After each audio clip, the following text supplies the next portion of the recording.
And do those ships now need to resupply?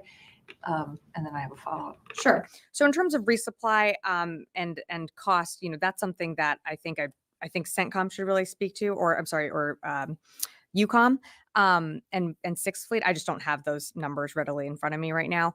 So I'd defer to them on cost and resupply. But as you know, our ships move in and out of ports. They get retrofitted, resupplied at any given time. So I would assume as they expended some of those interceptors, eventually they would have to get, backfilled. But in terms of their movements, I'd refer you to Sixth Fleet. Is there some discussion of maybe needing a supplemental? Because I believe that President Biden's defense requests this year did not have money for missile defense. I'm not tracking additional requests for a supplemental. That doesn't mean that something couldn't happen down the road, but at this moment, I'm just not tracking anything additional. We are 3 days into operating under a continuing resolution. We still don't have our FY25 budget passed. So the biggest full court press from this building is, of course, urging Congress to pass an appropriations bill so we don't have to operate under this this continuing resolution. That's something that's top of mind for this building, and we're going to continue to engage with Congress on that. Therese. You sort of hinted at this when you said the U.S. would help defend Israel. But more specifically, will the U.S. military take part in any offensive Israeli operations against Iran? So what I can tell you, Idris, is, we're certainly consulting with Israel and talking to them about their response, but I'm just not going to go any further than that. Rule out the U.S. military could take part. I'm just not going to go any further than what I have. And then the Secretary and Defense Minister Gallant speak regularly, but there have been a number of instances in the past where Minister Gallant has not notified the Secretary before a major operation, most recently the killing of Nasrallah. Why do you believe the Israelis will share with you what they're going to do before they do it this time? Well, we've been in pretty much the last 2 weeks, almost daily conversations, not every day, but almost daily. In those conversations, without going into the details of what all is shared, we do receive updates on, some of their plans and operations. To your point, we were caught off guard by the strike on Nasrallah, but that doesn't mean that we are, on other operations. They're going to continue to, call and speak to each other. We don't get a heads up on every single operation that they're conducting every single day, but there is certainly, I think a good relationship between Minister Gallant and the Secretary, and they're going to continue to engage with each other. To get notified if they attack Iran.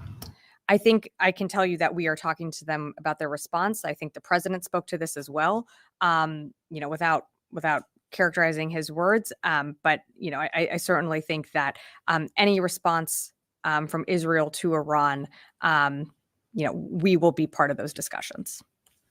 Joseph. Thanks. On the Israeli invasion in Lebanon, for about 8 or 9 months of the department saying they were against any type of ground operations or invasions, over the weekend, that stance changed.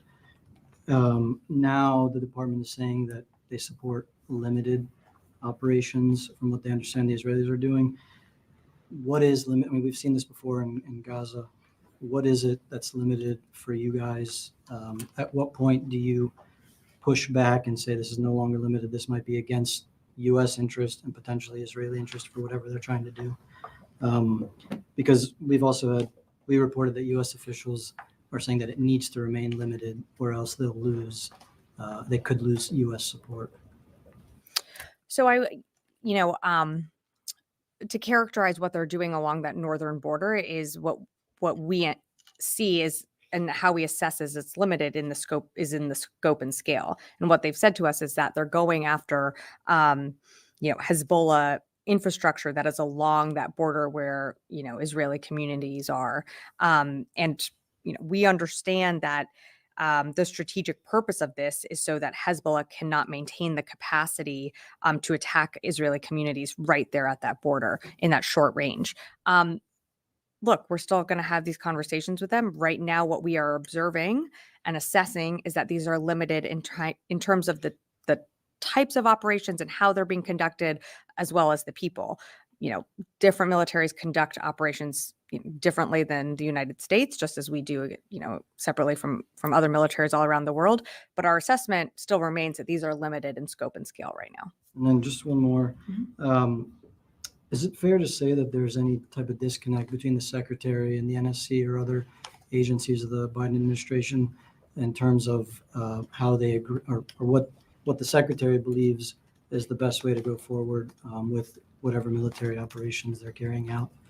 I'm not seeing any, differences between the White House or this building. The Secretary is in regular communication with the NSC and with the President. Having spoken to him, this week and weeks previously during this time, I don't see any daylight between the Pentagon or the NSC. Tom. Thanks, Sabrina. Two questions. This morning, President Biden was asked if he supports Israel striking Iranian oil facilities. He gave a little bit, it was noisy, I think. He gave a little bit of a mumbled, not very clear answer. He said, we're discussing that. To be clear, is the Pentagon talking to the Israelis about striking Iranian oil facilities? Yeah, so Tom, as you can appreciate, I'm not going to be able to go beyond what I've already said, which is that we are discussing with them what a response to Iran could look like. But detailing out from here what potential targets might look like, I just don't think that serves a purpose or is really that helpful. Okay, thanks. And second question, there's a growing sense of a double standard regarding evacuations. Whereas the US rushed to evacuate Americans from Israel, Americans in Lebanon have for the most part been told to find their own way out. I know it's a State Department decision. But could you reassure Americans in Lebanon that US military is on hand to help them evacuate if needed? Well, Tom, not to just push back a bit on that question, but one, it is the State Department request to issue some type of military assisted departure or a type of NEO. It also has to do with the demand, and if there's a demand signal for that. Right now, the embassy in Beirut continues to operate on regular hours, is still open. There are still, my understanding is that there are still commercial options available to American citizens to get out. Like $7-8 grand. Yeah, well, I believe today at my colleague at the State Department was just briefing that there are tickets available in the hundreds that can be purchased, or if someone cannot afford that ticket, there is a loan given to them that can be repaid over time. So I mean, some of this is better directed towards the State Department, so they can explain some of the policies and procedures that are put in place. I think what I would urge you to look at, Tom, though, is from the very beginning or from very early on, the State Department has issued travel warnings against traveling to Lebanon, encouraging American citizens in Lebanon to get out via commercial options. The U.S. military is, of course, on the ready and has a whole wide range of plans. Should we need to evacuate American citizens out of Lebanon, we absolutely can, and they can be implemented. We haven't been called to do that. So, of course, we remain ready and we'll be in touch with our state colleagues, but that's not something that, is being considered right now. Yeah. Thank you, Sabrina. When you say you're talking to the Israelis about their response, does that mean that you are coordinating the details of the response, the scope? Not necessarily. What do you mean by talking to the Israelis? Sure. So I think without going into private conversations, what I could tell you, it's more about trying to understand what their response might be. I'm just not going to be able to go into further details than that. Okay, when you are trying to understand what the response is going to be, are you confident that the Israelis will give you a notice in advance when and where the response is going to take place? Yeah. So Joe, Or are they going to keep you in the dark? what I can tell, great question. Same question that Idris asked me. My answer has not really changed. And then- Well, let me then try and tackle this different question. So in terms of advance notice, we are talking to them about their response. I'm just not going to be able to go into more details than that. In terms of the, advance notice, again, we're talking to them. in terms of targets, what they might, what a response might look like, those aren't things that I'm just going to detail from the podium, and frankly, not going to go into additional private conversations. Okay, last Sure. thing is just I'm trying to understand. So you're talking to the Israelis because you are concerned that their response could escalate the situation in the region, or you're talking to them because you have plans in advance to assist them in their response. So I think what the president has said is that, Israel has a right to respond. I would remind you that on October 1st, we saw nearly 200 ballistic missiles launched towards Israeli territory with the intention to kill innocent civilians, to do damage to infrastructure, and because of the incredible coordination between the United States and the Israeli military, we were effective in, combating and mitigating damage and preventing, massive casualties from that attack. So Iran did fail in its attack against Israel. But I have to, also remind you, when it comes to how we're talking about, how Israel might respond, these are conversations. And these are conversations that don't just happen in 15 minutes. They happen over time. The secretary has been regularly engaging Minister Gallant, pretty much for the last 2 weeks, almost every day. I'm not going to go into those detailed conversations, it's not something that just happens in a vacuum. It happens over conversations, not just here at this building, but across the interagency. And that includes the White House as well. Fadi. Thank you, Sabrina. If I may ask just Sure. 3 questions, 2 related and 1 separate. Okay. On Iran, as a spokesperson for the Pentagon, you can tell the American people whether the U.S. will take or support offensive action against sovereign nation that did not attack U.S. forces or U.S. interests in the region, which is Iran. Don't you need an authorization from Congress to be part of that? So what I can tell you, Fadi, is what we've said from the very beginning is that we don't seek a wider regional war, and we definitely don't seek conflict with any country or group. That includes Iran. When it comes to an Israeli response, we're talking to them about their response. Of course, as you know, we have U.S. forces in the region. The Secretary's priority from day one has always been to protect our people and taking care of our people. A response or any type of, whether it's trades on the border, in the northern border, between Israel and Lebanon, or attacks on U.S. forces from Iran-backed militias, that has consequences on U.S. forces. And so when I tell you that we're in consultations and discussions with the Israelis on their response, that's what I mean. Okay, and then on the Iranian response to the assassination of Haniya in Tehran, which is shooting 200 missiles. According to Israeli media, these missiles were targeting military infrastructure, and they hit 3 air bases, not civilian infrastructure. So is your assessment that the Iranians were after civilian infrastructure in Israel? And what precisely are you talking? Which civilian infrastructure are you talking about? I said innocent civilians. And I Where? just said infrastructure. I'd say broadly speaking, our assessment is that some of the ballistic missiles were targeting military infrastructure, but for a greater assessment, I'd refer you to the Israelis to speak to that. Ultimately, the intent and target of that missile, Iran would have to speak to, because they're the ones putting in the coordinates. We can only judge the trajectory and where they landed or where they were shot out of the sky. Thank you for responses. Mhm. You answered the question about your support for the so-called limited operation in southern Lebanon, which is to protect the Israeli, civilians on that border. And well, we know Hezbollah in their arsenal have missiles that can be launched from tens of kilometers away from the border.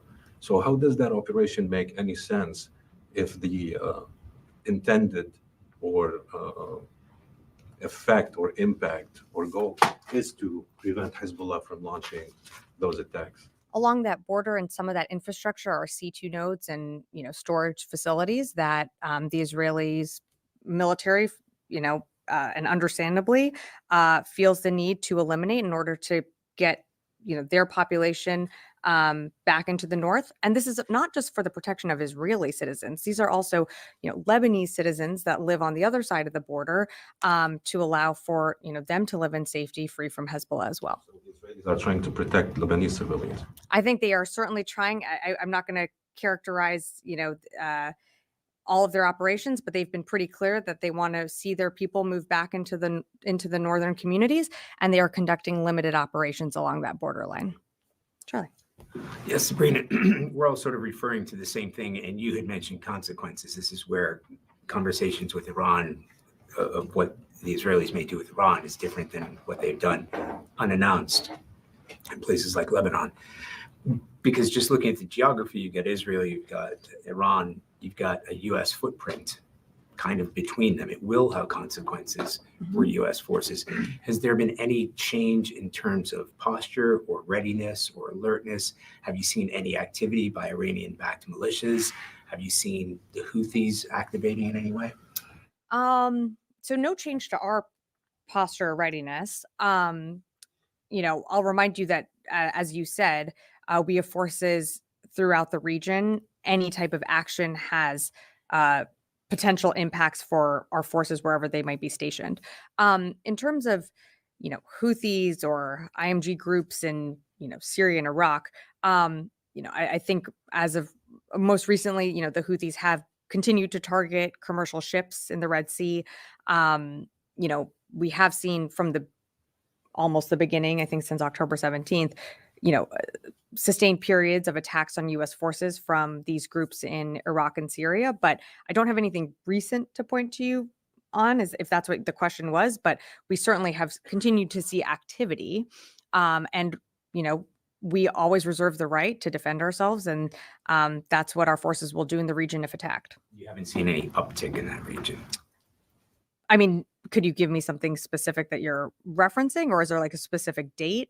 Because we saw a sustained period since October 17th. When Iran launched the largest ballistic missile attack that Israel has ever seen, it didn't activate any of its proxies to perhaps take a poke at U.S. forces in the region at the same time. Yeah, I don't have anything for you on that. I mean, if our forces are attacked, or if there is something in the vicinity that could land on the base, our forces have the authority, like the ability to shoot it down, and they'll take the measures needed to protect themselves. But I don't have any. There was no, as far as I'm aware, there was not a coordinated attack that Iran launched its ballistic missile attack and then also coordinated with its proxy groups. I'm not tracking that there was a coordination there. Yeah. Thank you, Sabrina. Due to the increasing tensions in Lebanon, you deployed new reinforcements to the region, mostly from the Air Force. Do you use the air bases in Cyprus for those? And you were monitoring the latest attack of Iran on Israel. And in your reconnaissance, when you found out the attack is starting, did you use the bases in Cyprus as well? So I'm just not going to speak to our basing options and where our aircraft are located. Constantine. Thanks, Sabrina. Following up on sort of Jen's line of questioning from earlier. So the destroyers, in helping to repel this attack, fired off 12 interceptor missiles. Granted, I'm sure these destroyers can get resupplied, but if this were a more prolonged conflict, does the Department of Defense feel confident in its supply chain to be able to provide, more interceptor missiles in a longer term conflict? I think you've seen the secretary make the commitment to, of course, always taking into account U.S. forces and the protection of U.S. forces, but also the commitment to defend Israel. When it comes to the supply chain, there's certainly the defense industrial base is certainly being pressure tested, and we saw that from Ukraine. So we're still confident in our abilities. We're still confident that we'll be able to resupply, but I will point you to the fact that we've had delays in funding from Congress that haven't allowed us to backfill our shelves, which impact what can go out into our different AORs. And, of course, that has an impact on the mission. Those are all things that the secretary thinks about when he makes these decisions, and when carrier strike groups are moved, different squadrons are moved into the region. So to answer your question, we're going to do what we need to do, and we believe that we have the capabilities that we need to defend our forces. But when it comes to the defense industrial base, we've seen that from Ukraine, especially, that the base is catching up, and we still have a backlog, and it doesn't help that also we're operating under a CR. So Yeah. Uh-huh. just to sort of follow up on that. Sure. So is there any truth to sort of this criticism that any missile fired in defense of Israel or Central Command takes away from Admiral Paparo and the notion of defending against China in the Indo-Pacific? No, I mean, every COCOM, there are different mission requirements. I think you have to also remember, as a planning organization, while we didn't see October 7th and that attack, what happened on October 7th was absolutely devastating, and wasn't something that was built into the department's plans. We plan for a range of crises all around the world, whether it be Hurricane Helene, or it doesn't, events all around the world. The department is able to surge resources and move capability at a rapid pace, which I think shows the, quite frankly, the power of the United States military. Of course, that's going to impact us down the line, but we're able to make those adjustments. And that's something that, the secretary considers in every decision that he makes. And of course, with the consultation of the chairman and other departments in this building. Noah. Have the 2 remaining fighter squadrons arrived in CENTCOM yet? Or are they still in transit? I'm only tracking that only one squadron has arrived. So I'd refer you to CENTCOM for more on that. Secondarily, do you have a more specific number of U.S. forces that are in CENTCOM right now, other than a few thousand above 40,000? I don't. I'm sorry, Noah. I'm going to go to the phones and I'll come back in the room here. Jeff Shogel, task and purpose. Thank you. When you say the U.S. and Israel are consulting, are both sides working collaboratively to come up with a list of targets that Israel should strike? Yeah, thanks, Jeff, for the question. I'm just not going to be able to provide more details on what those conversations look like, other than that we are in close coordination and consultation with our Israeli counterparts. Laura Seligman, Wall Street Journal. Hey, Sabrina. My question is, does Secretary Austin support an Israeli strike on Iran's oil fields or its nuclear facilities? Yeah, thanks, Laura, for the question. I'm just not going to get into hypotheticals or speculate on what an Israeli response could look like, other than to say that we continue to talk with them about our potential response. Last question on the phone. I believe it's Patrick Tucker, Defense One. Thanks, Sabrina. I probably know the answer to this, but can you comment on reports that Israel has bombed a Russian airbase in Syria? And following up on that, the Defense Department has shown that it's willing to take preemptive kinetic action against Houthi militants that are preparing to stage missile attacks against Israeli targets or targets in the Red Sea. Would that same policy apply to Russian forces that are clearly preparing to stage attacks against Israel or other targets in the region, or would they get a slightly different policy even if they're engaging in the same preparatory strike action? Thanks, Patrick, for your question. So I'm not tracking the strike that you referenced in Syria. So, I just don't have anything to add on that. The actions that we take in the Red Sea are defensive in nature. And when, U.S. forces are threatened or there is a threat to commercial shipping, that's why the Secretary stood up Operation Prosperity Guardian. It is in self-defense, and it is a coalition that has come together of like-minded nations to combat that Houthi threat. Not going to speculate on, other threats down the line. This department, as you have seen, can make adjustments at any time all over the world. And I'll just leave it at that. Happy to come. Yeah. Thank you. So today, President Zelensky urged NATO allies to help intercept Iranian missiles and drones over Ukraine as they do with Israel. Can the United States and allies help Ukraine with that? I mean, since it's possible with Israel, why cannot they help with Ukraine? Thank you for the question. While I appreciate the question, we are talking about 2 very different landscapes and battlefields. The president at the very beginning of when Russia invaded Ukraine, has directed this department to provide Ukraine what it needs on the battlefield. They have been very successful in employing, whether it be air defenses or other capabilities, to continue to take back their territory. The secretary just had a call with Mr. Umerov, getting a battlefield update, getting to better understand what other capabilities they might need, if any. The president has made a commitment that, the United States is not putting boots on the ground into Ukraine, but we are supporting Ukraine in their efforts to take back their sovereign territory. Shooting like those targets, say from Polish or Romanian territory, would that be putting boots on the ground? That would be involving us in a war in a different way. And right now we feel that Ukraine has been able to successfully defend against, Russian strikes to their cities, to their populations, to their infrastructure. And we're going to continue to make sure that they have the support that they need to do that. Separately, one more. On the F-16 training for Ukraine of those 18 additional pilots, do you have any time frame for that? Will it begin this year, next year? Any details? I don't have any time frame for you on that. As you know, one of the requirements for pilot training is a proficiency in the English language. So, once those pilots are trained and ready, we will start working with them, but I just don't have an update or timeline for you. Yes, sir. Thank you, Sabrina. Two questions. First, if Iran failed in its attack on Israel, what's the logic behind a response from Israel? And do you believe that an Israeli attack on Iran is imminent? Look, we're continuing to consult with them. So in terms of something imminent, that remains to be seen. Iran did fail in its attack against Israel, but I think it's important to put it into context that they launched nearly 200 ballistic missiles towards Israel. Israel has a right to respond to that. I'm going to leave it at that.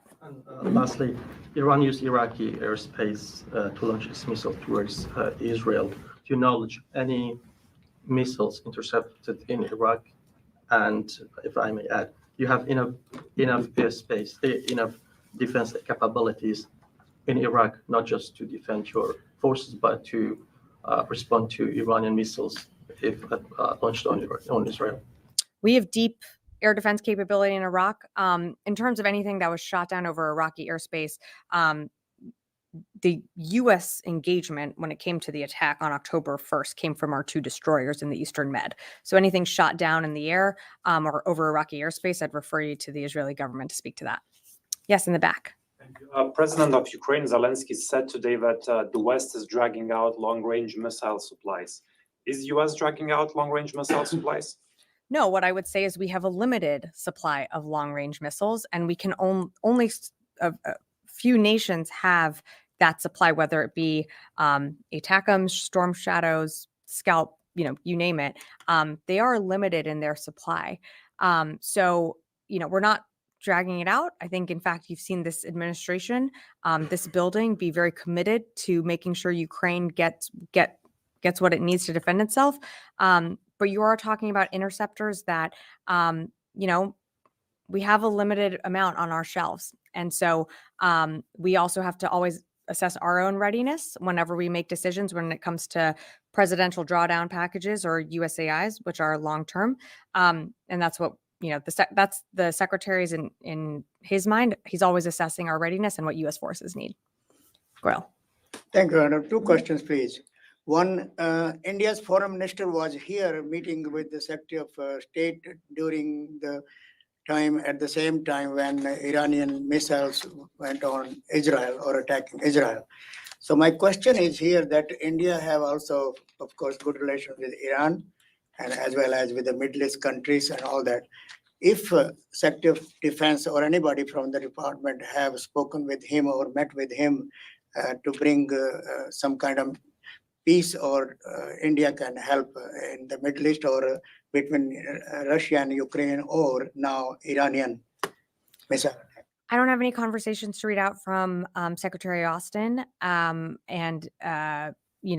country that wanted to, work to de-escalate tensions in the region. We certainly welcome that. Second one, as far as Bangladesh is concerned, Bangladesh interim Prime Minister, Mr. Yunus Mohammed, was also at the United Nations, of course, and also met President Biden.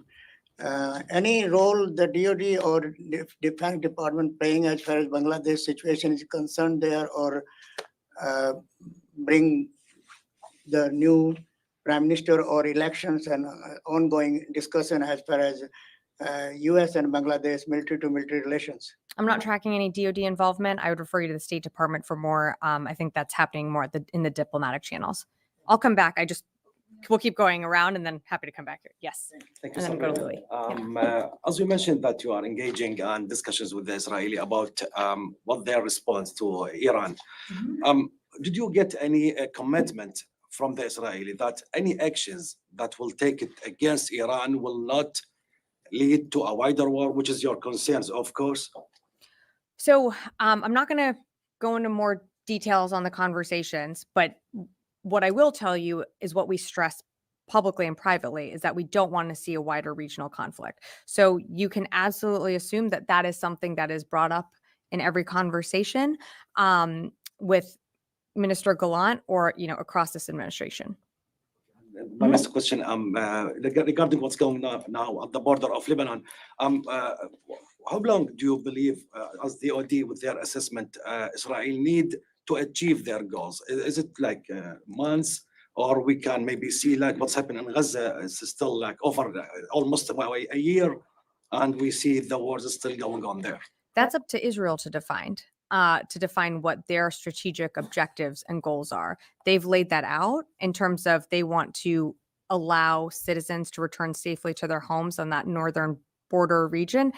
But how those strategic objectives are met from a military means, that's for them to define. Just as we don't define success for Ukraine either. That is for them to define for themselves. So in terms of strategic goals being met, I'd refer you to Israel to speak more to that. Louis. Totally different question. Wow. Okay. I'm going to give you a break here. You're going to ask something that I'm going to have to take, aren't you? I'm hoping you can answer this. Yesterday, there was an announcement of the deployment of 1,000 active duty forces for Hurricane Helene relief, which you noted in your topper.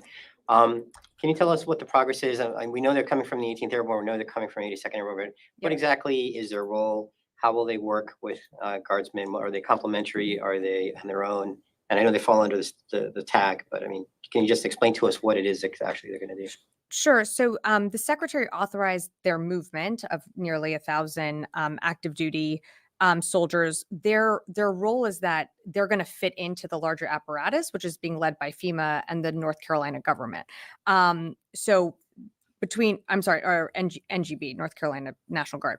So between those entities, they're going to work with them to ensure that the North Carolina communities, wherever these soldiers go, are supported. And some of their, some of the things that they're going to be doing is delivery of food and water and other critical aid. I believe this is something that's still being, worked on exactly where they will be. But as you know, they're in state, they're ready to go. We're going to continue to work with the federal, local, and state level officials to ensure that, they're fitting in where the need is the most critical. So the North Carolina has already activated 1,000 guardsmen to assist with this.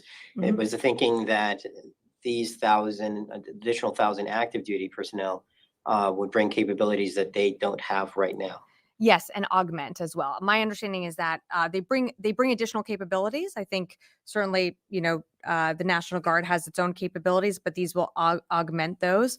And I think as we're all seeing some of the devastation, roads, bridges, it's not easy to access. So this is another, group of men and women that can go in with an amazing capability that will augment the National Guards and help get, critical need in, and also support, getting into isolated communities where it's even harder. So, yeah. Jen. So a follow-up on what Louis Sure. asked, have those 1,000 active duty troops from Fort Liberty arrived on the scene in North Carolina? Are they working yet? Not to my knowledge. I believe that that is still being worked with the state. So for more on when they actually depart, I'd refer you to FEMA for more on their efforts. What is taking so long? They are a couple of hours away from Asheville where they don't have helicopters to get in. It seems a little strange that the 82nd Airborne can't deploy a little faster. I think they're certainly ready to go. They've been authorized. It's more a matter of making sure that the state and FEMA are ready to knit them into the structure that's in place. The last thing you want to do is have a bunch of people show up and kind of exacerbate the system even more. They're authorized. They're ready to go, but it is ultimately the state's call on when and how they are moved into the state. I'm going to come back and then, yes, go ahead. Hi. Hi. Jessica with News Nation. Yeah, hi, nice to see you. Hi. Some military bases were impacted due to the hurricane. I was just wondering if you have a timeline as to how soon they might be back up and running. Some military bases, you mean in terms of evacuation? Yes, some of the troops were. Yes. So there were precautionary measures taken to evacuate some of our bases and move our people out due to the storm. I don't have a timeline on when folks will be able to go back to those bases. That's obviously an assessment that the commander would make. So for each base that you're interested in, I'd probably reach out to the base itself or Northcom, but I don't have those details and timelines in front of me. Sorry.